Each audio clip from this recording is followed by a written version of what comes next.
Middle class, lower middle class, below middle class thinking ఎలా ఉంటుందంటే, వాడు నన్ను తిట్టాడు, వీడు నన్ను ఎదవన్నాడు, వాడు నా మీద జోకేసాడు, ఎలాగైనా పగ తీర్చుకోవాలి, అసలు వాడు నాకంటే ముందు ఎదిగిపోతున్నాడు, నేను ఎదగాలి.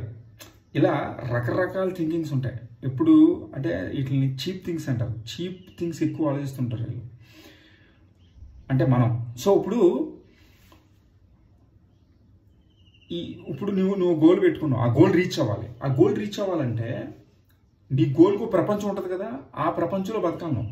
అంతేగాని వాడేమన్నాడు, వీడేమన్నాడు, వాడు బ్యాడ్ కామెంట్ పెట్టాడు, వీడు ఎలా చేశాడు అని ఉన్నావు అనుకో, మనం ఎప్పటికీ మన గోల్ రీచ్ అవ్వాలి. బేసికల్గా గొప్ప వాళ్ళు ఎప్పుడు ఇలా ఆలోచించరు. సో ఏ గొప్పవాడిని తీసుకుని, ఫర్ ఎగ్జాంపుల్ చిరంజీవి గారు, మీసాల పిల్ల నీ ముక్కు మీద కోపం ఇంకా తగ్గాలే పిల్ల అని 70 సంవత్సరాల వయసులో డ్యాన్స్ చేస్తూ కుర్రోళ్ళలాగా పాజిటివ్ థింకింగ్తో ఉంటూ చూసారు కదా ఎలా ఉన్నాడు చిరంజీవి గారు.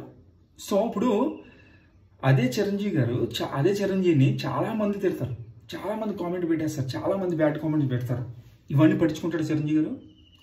ఏం పట్టించుకోకుండా తన పని తను చేసుకుంటూ పోతాడు. పాజిటివ్గా ఉంటారు చిరంజీవి గారు. Is a very greatest example Chiranjeevi గారు ఈజ్ ఎ గ్రేట్ అంతే.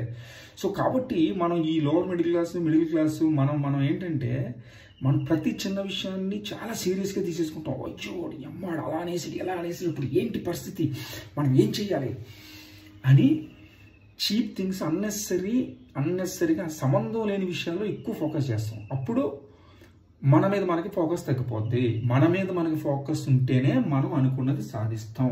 ఈ లాజిక్ని గుర్తుపెట్టుకోండి. జై హింద్.